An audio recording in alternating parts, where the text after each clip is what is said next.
Ya, pembahasan ini dilansir dari Arusia Beyond. Tahukah coy-coy sekalian apa saja kegiatan tentara Soviet selain berperang melawan Jerman di Perang Dunia Kedua?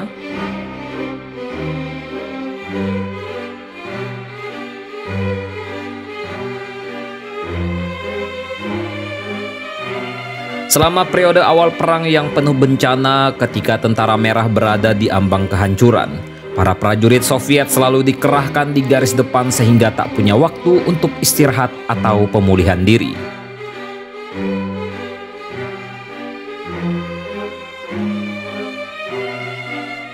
Tak banyak kesempatan untuk mengikuti aturan kebersihan dasar, terutama bagi tentara di garis depan.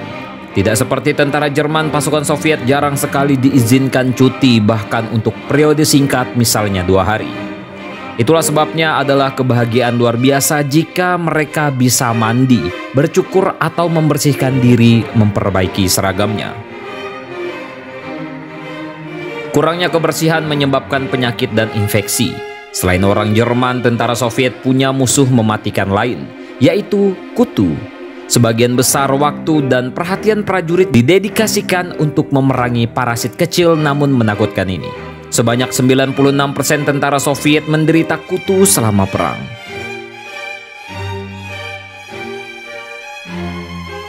Veteran perang Alexander Sumilin mengenang kutu merangkak di bawah perban, memakan daging dan duka. Orang-orang yang terluka berteriak dan menjadi gila. Anda tidak bisa melepas perban begitu saja.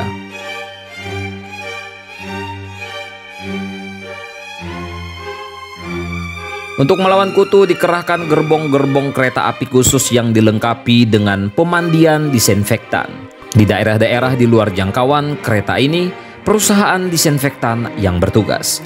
Tetapi tentara lebih sering terpaksa berburu kutu sendiri, menaruh pakaian di atas api terbuka atau merebusnya demi membunuh serangga kecil itu.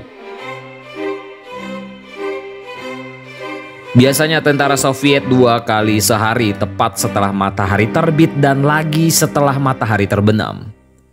Namun ini hanya berlaku untuk pasukan belakang. Pasukan garis depan terlibat dalam pertempuran langsung dengan musuh dan bisa berhari-hari tidak makan, terutama pada tahun 1941 hingga 1942. Untuk meningkatkan semangat pasukan, tentara menerima jatah harian 100 gram vodka. Namun setelah pertengahan tahun 1942 praktik itu ditinggalkan. Alkohol hanya diberikan kepada tentara sebelum serangan, pilot sebelum penerbangan tempur, dan juga untuk beberapa jenis tentara belakang.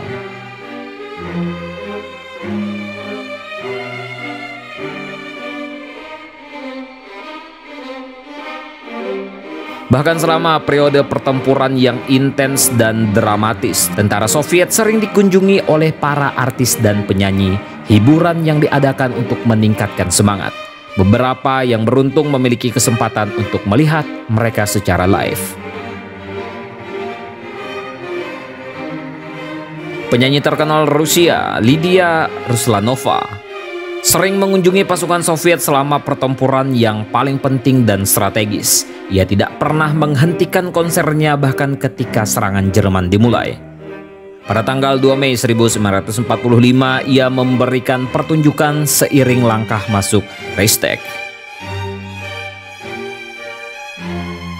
Klavdia Sulzenko dan band jazznya menginspirasi banyak pembela Leningrad selama pengepungan 900 hari.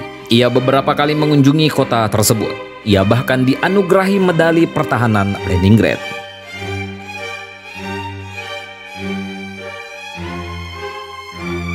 Bintang dan penyanyi Soviet Lyubov Orlova memberikan konser untuk tentara di hampir semua medan pertempuran.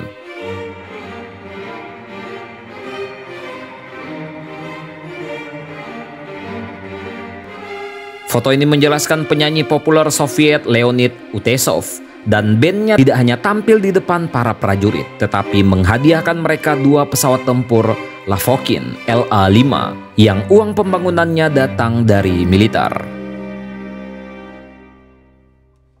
Di foto ini menunjukkan di saat-saat tenang tentara Soviet bermain catur, domino, dan dam.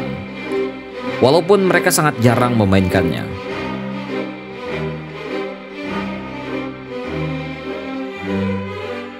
Membaca juga merupakan kegiatan favorit tentara Soviet.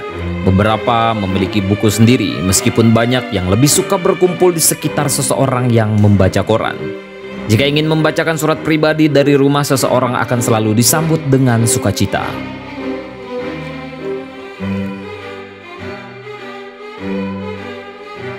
Tentang ini bagaimana menurut kalian, coy?